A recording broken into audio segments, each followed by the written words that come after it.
Hello प्यारे बच्चों, नमस्कार। प्यारे बच्चों, गणित की महत्वपूर्ण श्रृंखला में आपका स्वागत है। मैं क्लास 10th का एनसीईआरटी मैथमेटिक्स का क्वेश्चन सीरीज़ करा रहा हूं, जो कि आपकी एग्ज़ाम की दृष्टि से बेहद ही खास है। तो पहला क्वेश्चन है प्यारे बच्चों, देखिए यहाँ पर स्क्रीन पर दिया है। एक आयताकार बाग जिसकी लंबाई चौड़ाई से 4 मीटर अधिक है का अर्ध परिमाप 36 मीटर है, तो बाग की लंबाई और चौड़ाई ज्ञात करना है प्यारे बच्चों। तो प्यारे बच्चों, मैं कुछ एग्जाम्पल दे रहा हूँ आपको। सबसे पहले आप ये समझिए कि बाग क्या होता है, और वो भी आयताकार बाग। तो आयताकार बाग का मैं एग्जांपल दे रहा हूँ। जिस कमरे में आप रहते हैं वो स्क्वायर में भी हो सकता है, यानी वर्गाकार में हो सकता है, और आयताकार में भी हो सकता है। अगर लंबाई अधिक है चौड़ाई से तो वो क्या होता है, आयत होता है, जिसमें 4 भुजाएं होती है। मैं कुछ यहाँ चित्र के माध्यम से आपको समझाने की कोशिश कर रहा हूँ। देखिए, जैसे क्या है, एक आयत में बना रहा हूँ। यहाँ लंबाई चौड़ाई से अधिक है यहाँ पर। अब इसमें क्या दिया है प्यारे बच्चों, इसमें दिया है कि लंबाई क्या है, चौड़ाई से 4 मीटर अधिक है। तो चौड़ाई को अगर हम x मान लें थोड़ी देर के लिए, तो क्या हो जाएगा, ये लंबाई क्या हो जाएगा, उससे 4 मीटर अधिक है। क्योंकि आयत का ये प्रॉपर्टी होता है कि लंबाई जो है चौड़ाई से अधिक होता है। तो देखिए यहाँ प्यारे बच्चों, ये जो लंबाई है x+4 हो जाएगा। अब यहाँ अर्ध परिमाप दिया है प्यारे बच्चों, यहाँ अर्ध परिमाप दिया है। तो अर्ध परिमाप का फार्मूला क्या होता है, पहले पूरा परिमाप का फार्मूला लिख रहा हूँ प्यारे बच्चों। फार्मूला ये है कि 2 ब्रैकेट में l+b, ये सूत्र आप पढ़े होंगे।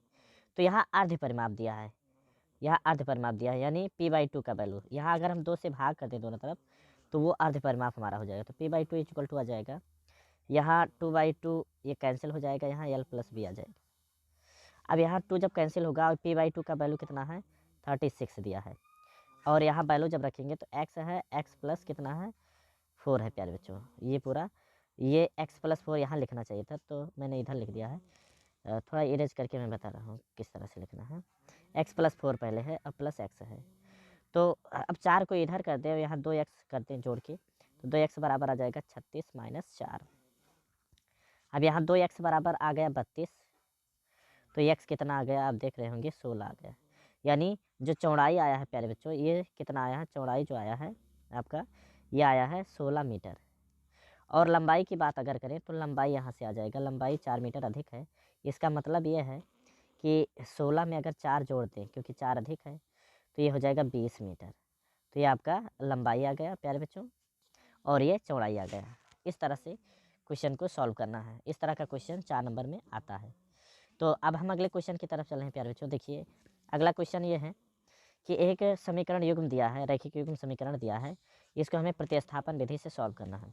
तो किस तरह से सॉल्व करना है, मैं यहाँ बहुत ईजिली आपको समझाने की कोशिश कर रहा हूँ। देखिए, क्या है, x+y बराबर दिया है 14। और प्यारे बच्चों, दूसरे इक्वेशन में ये दिया है, क्या दिया है, मैं यहाँ लिख रहा हूँ, ये पहला इक्वेशन मान रहा हूँ। और दूसरा इक्वेशन में क्या दिया है, देखिए, x - y बराबर 4 दिया है। इस प्रश्न को आप 3 विधियों के द्वारा सॉल्व कर सकते हैं प्यारे बच्चों, लेकिन आपके सिलेबस में प्रतिस्थापन विधि है और विलोपन विधि है, बीजगुणनखंड विधि नहीं है। तो मैं यहाँ पर जो क्वेश्चन में पूछा है उसी विधि का यूज कर रहा हूँ। देखिए, प्रतिस्थापन विधि का है, तो यहाँ से हम x का वैल्यू निकाल लेते हैं प्यारे बच्चों। ये हो जाएगा y+4। ये समीकरण हम 2 मान रहे हैं। अब क्या काम करना है प्यारे बच्चों, इस मान को यहाँ समीकरण 1 में रख देना। तो जब ये मान हम यहाँ रखेंगे तो क्या आ जाएगा, जहाँ x है वहीं पर रखना है। तो ये हो जाएगा y+4 और प्लस y है, और बराबर क्या हो जाएगा, 14 हो जाएगा। अब इसको जब सॉल्व करेंगे प्यारे बच्चों, तो ये 2y बराबर कितना आ जाएगा, 14 में से अगर 4 घटा दे इधर करके, पक्षांतर करके, तो ये हो जाएगा 10। और 2y बराबर आ गया, तो y बराबर क्या आ जाएगा, 5 आ जाएगा बेसिकली। यहाँ देखिए, y 5 आ गया। अब हमें x निकालना है, तो ये वैल्यू अगर हम समीकरण 2 में रख दें तो ये आ जाएगा x 5 + 4। तो क्या गया, देखिए आप स्क्रीन पर, ये 9 आ गया प्यारे बच्चों। इस तरह से अगर आपको क्वेश्चन को चेक करना है कि क्या हमारा क्वेश्चन सही है या गलत है, तो आप इन वैल्यू को यहाँ पर रख के चेक कर लीजिए। जैसे देखिए, यहाँ अगर पहले क्वेश्चन में रखते हैं तो 9 × 5 = 14 हो जाता है, राइट साइड आ जाएगा। अगर दूसरे क्वेश्चन में रखते हैं तो 9 में से 5 घटाएंगे तो 4 आ जाएगा। तो इसका मतलब ये क्वेश्चन हम एकदम सही लगा रहे हैं प्यारे बच्चों। आप अपना क्वेश्चन खुद सॉल्व कर सकते हैं, खुद पता लगा सकते हैं कि हमारा आंसर सही है या गलत है। तो अगले क्वेश्चन पर चलते हैं प्यारे बच्चों। देखिए, अगला क्वेश्चन क्या है, अगले क्वेश्चन में ये है प्यारे बच्चों, उसी टाइप का ये भी क्वेश्चन है, लेकिन मैं इसे विलोपन विधि से आपके लिए सॉल्व करवाऊँगा ताकि आपको समझ में आ जाए कि विलोपन और प्रतिस्थापन विधि में क्या अंतर है। इस टाइप का एक क्वेश्चन अवश्य आएगा प्यारे बच्चों। तो देखिए क्या है इसमें, इसमें लिखा है 2x प्लस 3y बराबर 11 है, समीकरण 1 मान लीजिए, और यह है 2x माइनस 4y बराबर माइनस 24 दिया है। अब यहाँ क्या करना है प्यारे बच्चों, देखिए इन समीकरणों को सॉल्व करके हमें x और y का वैल्यू निकालना है और वो मान यहाँ दिए गए क्वेश्चन में रख देना यहाँ पर, तो हमारा यम का वैल्यू आ जाएगा। लेकिन उससे पहले हम इसको सॉल्व करके x और y का वैल्यू फाइंड करेंगे। तो अभी इससे पहले क्वेश्चन में मैंने बताया है प्रतिस्थापन विधि का यूज करके प्यारे बच्चों, लेकिन इस क्वेश्चन में मैं ये बताने जा रहा हूँ कि विलोपन विधि का उपयोग कैसे करेंगे। विलोपन विधि में इसमें एक काम करना है प्यारे बच्चों कि इन दोनों मानों में से एक कैंसिल हो जाए, इस तरह से हमें करना है। तो वास्तव में इसमें जो है संयोग से ये दिया है 2x ऊपर है पहले क्वेश्चन में, 2x नीचे एक क्वेश्चन में दिया है, ये बराबर है। इसको अगर हम माइनस कर दें दूसरे समीकरण को तो ये x कैंसिल हो जाएगा, इसलिए यहाँ पर y का वैल्यू आ जाएगा। तो देखिए प्यारे बच्चों जब हम माइनस कर देंगे यहाँ तो ये साइन जो है चेंज हो जाता है, इधर भी चेंज हो जाएगा। तो ये 7 आ जाएगा, 4 और 3 7, यानी 7y आ जाएगा, x रिमूव हो गया यहाँ से। तो अब इसको जब जोड़ेंगे तो ये आ जाएगा 35, कितना आ गया 35।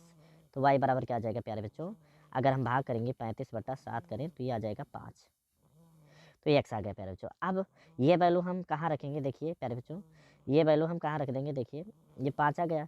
अब इस मान को हम कहाँ रखेंगे, समीकरण 1 में रख दो या 2 में रख दो, तो दूसरा वैल्यू आ जाएगा x का। तो मैं यहाँ सॉल्व कर रहा हूँ प्यारे बच्चों, समीकरण 1 से क्या जाएगा, देखिए 2x और प्लस 3y है, तो क्या हो जाएगा 3 और y के प्लेस पर हम क्या रख देंगे 5, और ये कितना आ गया यहाँ पर आ गया ये 11 दिया है। तो अब ये 2x प्लस 15 हो जाएगा प्यारे बच्चों, और ये हो गया 11। तो जब यहाँ x निकालेंगे तो 2x बराबर इधर पक्षांतर करेंगे तो -15 प्लस कितना आ गया 11, तो ये आ जाएगा -4।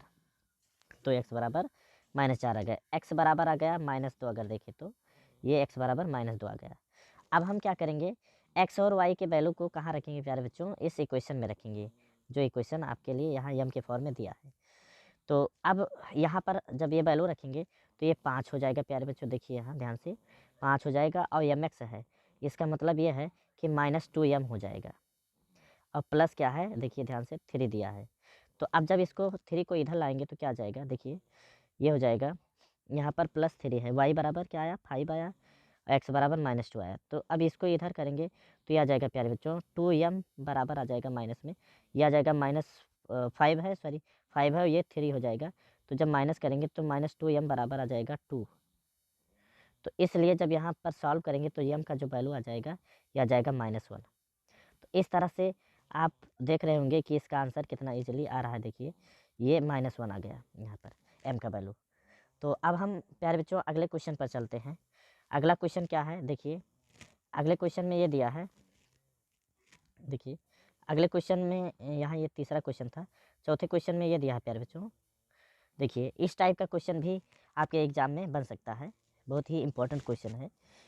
देखिए प्यारे बच्चों इसमें ये दिया है कि कोई भिन्न है, तो भिन्न को हम मान लेते हैं x/y, ये हम भिन्न मान लिए। इसमें ये कह रहा है कि अगर भिन्न के हर और अंश, यानी अंश और हर में दोनों में 2 जोड़ दिया जाए तो ये भिन्न किस फॉर्म में हो जाती है, 9/11 के रूप में हो जाती है। तो यहाँ जब सॉल्व करेंगे इसको तो क्या आ जाएगा, देखिए प्यारे बच्चों x + 2 करेंगे बटा y + 2 करेंगे, और बराबर कितना आ जाएगा 9/11। अब इसको क्रॉस मल्टीप्लाई करें तो क्या आ जाएगा 11x + 11 दूना 22 हो जाएगा, और इधर क्या आ जाएगा, देखिए इधर आ जाएगा 9y + 9 दूनी 18। अब इसको जब पक्षांतर करेंगे x y वाला एक साइड में होगा, और ये 18 - 22 हो जाएगा। तो जब घटाएंगे तो माइनस कितना हो जाएगा 4, 11x - 9y बराबर 4 हो गया। अब ये समीकरण हो गया 1 प्यारे बच्चों। दूसरा कैसे बनाएंगे, दूसरा इक्वेशन बनाएंगे यहाँ से क्या है x + y, x और y में 3 जोड़ दें, अगर हम दोनों में अंश और हर में 3 जोड़ दें तो किस फॉर्म में हो जाता है 5/6, इस फॉर्म में हो जाता है। अब क्या काम करना है प्यारे बच्चों, यहाँ इसको क्रॉस मल्टीप्लाई कर देना है, तो यह आ जाएगा 6x + 6 × 3 = 18 बराबर हो जाएगा 5y + 15। तो आप पक्षांतर करेंगे प्यारे बच्चों, तो ये क्या आ जाएगा, दूसरा इक्वेशन हो जाएगा 6x माइनस 5y बराबर में क्या आ जाएगा, इधर जब घटाएंगे 15 में से 18 तो ये -3 हो जाएगा। तो ये दूसरा इक्वेशन हो गया। अब प्यारे बच्चों, मैंने पिछले वीडियो में ये बताया है कि इन समीकरणों को कैसे सॉल्व करना है। प्रतिस्थापन विधि या विलोपन विधि, कोई भी वैल्यू किसी भी मेथड से सॉल्व करके एक्स वाई का वैल्यू और इस इक्वेशन में जब रख देंगे तो ये आपका रिक्वायर्ड आंसर हो जाएगा। तो इसको आपको सॉल्व करना है खुद, और अगर नहीं लगेगा तो कमेंट सेक्शन में बताना, मैं सॉल्व कर दूंगा अगले वीडियो में। तो यहाँ पर थोड़ा स्पेस की कमी रहती है प्यारे बच्चों, इस ऐप में थोड़ा सा स्पेस नहीं रहता है, इसलिए लॉन्ग क्वेश्चन लगाने में थोड़ा दिक्कत होता है। तो देखिए प्यारे बच्चों, अगले क्वेश्चन पर हम चलते हैं, इसको आप सॉल्व कर लेना और कमेंट सेक्शन में आंसर बताना कितना आया। तो अगले क्वेश्चन पर हम चलते हैं, लास्ट क्वेश्चन है। लास्ट क्वेश्चन क्या है प्यारे बच्चों, देखिए इसका लास्ट क्वेश्चन ये है प्यारे बच्चों, ये भी बहुत ही इंपॉर्टेंट क्वेश्चन है जो कि आपके एग्ज़ाम में आता रहता है। देखिए इसमें क्या है प्यारे बच्चों, 2 अंकीय संख्या के अंकों का योग, 2 अंकों की संख्या के अंकों का योग 9 है। तो यहाँ पर मैं लिख रहा हूँ, माना 2 अंकों की बनी संख्या क्या है प्यारे बच्चों, ऐसे मानना है 10x + y, इसी फॉर्म में मानना है प्यारे बच्चों। जैसे आप एक्सपेंडेड फॉर्म जानते होंगे, जैसे अगर मान लो 12 लिखा है प्यारे बच्चों, तो क्या होता है यहाँ, इसको अगर एक्सपेंडेड फॉर्म में हम लिखें तो ये जो दहाई वाला है 10 हो जाएगा, और ये क्या हो जाएगा, 2 हो जाएगा, 10 2 12 होता है। तो यहाँ पर जो इकाई अंक है वो 2 है और दहाई अंक क्या है, 1 है। तो इस फॉर्म में हम लिख सकते हैं, यानी दहाई को 10 से गुणा कर दिए हैं और इकाई को 1 से गुणा कर दिए, तो ये हमारा नंबर आ गया। अब इसको एरेंज करके हम अपने क्वेश्चन पर आते हैं। देखिए प्यारे बच्चों, किस तरह से सॉल्व करना है। ये जो है पहला इक्वेशन हो गया, या इक्वेशन इसे ना मानो प्यारे बच्चों, इक्वेशन नहीं है ये, इक्वेशन इक्वल टू के फॉर्म में होता है। तो देखिए अब ये सॉल्व करना है। तो इसके जो अंक हैं प्यारे बच्चों, ये अंक क्या है, यहाँ x + y है, तो x + y बराबर क्या हो जाएगा, ये 9 दिया है, इसको हम 1 मान रहे हैं इक्वेशन। अब आगे क्या दिया है, इस संख्या का 9 गुना, यानी जो संख्या माने हैं प्यारे बच्चों, तो ये हो जाएगा 9x 9 गुना, ये हो जाएगा 9 × 10x + y 9 गुना, इस संख्या का 9 गुना, और इसके अंकों को अगर पलट दिया जाए तो जो संख्या प्राप्त होगी उसके 2 गुने के बराबर हो जाएगी, तो ये 10y + x हो जाएगा। शायद ये आपको समझ में आया होगा प्यारे बच्चों। अब इसको सॉल्व कर लेते हैं, तो ये हो जाएगा 90x प्लस कितना आ जाएगा, 9y, ये हो जाएगा 20y + 2x आ जाएगा प्यारे बच्चों। अब जब पक्षांतर करके इसको सॉल्व करेंगे तो ये आ जाएगा 90x और -2x, और ये आ जाएगा +9y -20y बराबर 0। तो जब इसको सिंप्लीफाई करेंगे प्यारे बच्चों तो ये आ जाएगा 88x और ये 11y बराबर 0। तो अब ये जब पक्षांतर करके सॉल्व करेंगे तो ये आ जाएगा 11 कॉमन होकर 0 हो जाएगा, तो ये आ जाएगा प्यारे बच्चों, देखिए आप ध्यान से देखिए, ये y बराबर आ जाएगा 8x, ये समीकरण 2 मान लेते हैं हम। तो अब ये वैल्यू हम यहाँ पहले इक्वेशन में रख दें प्यारे बच्चों, तो देखिए क्या आ जाएगा, y बराबर 8x आया है, तो यहाँ पर जब रखेंगे तो क्या आ जाएगा, एक तो x है प्यारे बच्चों, देखिए यहाँ एक x पहले से ऑलरेडी है, और जो y का वैल्यू हमारा यहाँ आया है वो हम यहाँ रख दें तो क्या आ जाएगा, 8x ये है बराबर 9 है। तो प्यारे बच्चों ईजिली हम देख सकते हैं यहाँ से कि ये क्या है, x का जो वैल्यू है ये 1 आ गया, 1 आ गया। अब इस वैल्यू को अगर हम यहाँ रख दें तो ये 8 × 1 क्या हो जाएगा, y का जो वैल्यू है प्यारे बच्चों 8 आ जाएगा, देखिए यहाँ ध्यान से ये वाला। तो x और y का वैल्यू जब आ गया प्यारे बच्चों, तो अब यहाँ रख देना है हमें, इस जो संख्या माने हैं तो वह संख्या हमें निकालना है। तो वह संख्या क्या हो जाएगी, देखिए प्यारे बच्चों, इसमें वह संख्या जो है वो हो जाएगी 10 × x है, तो 10 एकम 10, 10 ये हो जाएगा और 8 ये हो जाएगा, तो कितना हो गया आंसर, 18। तो प्यारे बच्चों क्वेश्चन को इसी तरह से सॉल्व करना है, और हम उन्हीं क्वेश्चनों को केवल इस वीडियो में रख रहे हैं कि जो एग्ज़ाम की दृष्टि से बहुत ही इंपॉर्टेंट क्वेश्चन है प्यारे बच्चों, और ये इसी बोर्ड में ही नहीं बल्कि विविध प्रकार के कंपटीशनों में भी ये भर भर के पूछे जाते हैं। तो प्यारे बच्चों अगर वीडियो अच्छा लगा हो तो चैनल को सब्सक्राइब करें, लाइक करें, और वीडियो को ज़्यादा से ज़्यादा अपने फ्रेंड सर्कल में शेयर करें। जय हिंद, जय भारत।